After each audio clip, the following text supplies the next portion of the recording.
दिनांक 20 नोव्हेंबर 2024 रोजी आपण लोकसभा पोटनिवडणूक आणि विधानसभा सार्वत्रिक निवडणूक यासाठीचं मतदान सगळेजण करणार आहोत। त्यासाठीची आवश्यक ती सगळी पूर्ण तयारी ही झालेली आहे।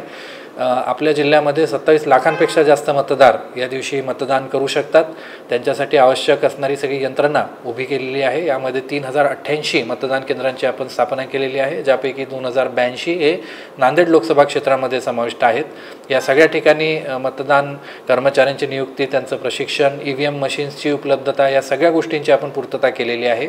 त्याचबरोबर मतदान केंद्रावरती ज्या सुविधा द्यायच्या असतात त्यासुद्धा आपण पूर्णपणे उपलब्ध केलेल्या आहेत। त्या ठिकाणी बसण्याची व्यवस्था असेल, सावलीची व्यवस्था असेल, हे सुद्धा आपण केलेली आहे।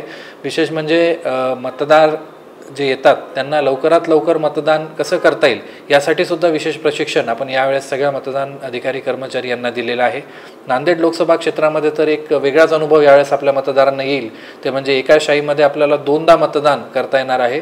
25 वर्ष झाले नांदेड जिल्ह्यात पहिल्यांदा अशा प्रकारचा योग जो आहे तो आलेला आहे। त्या अनुषंगानं माझा सगळ्या मतदारांना आवाहन आहे की आपण आता मतदान केंद्रावर 20 तारखेला निश्चितपणे यावं आणि आपलं अमूल्य मत या देशासाठी, या महाराष्ट्रासाठी द्यावं।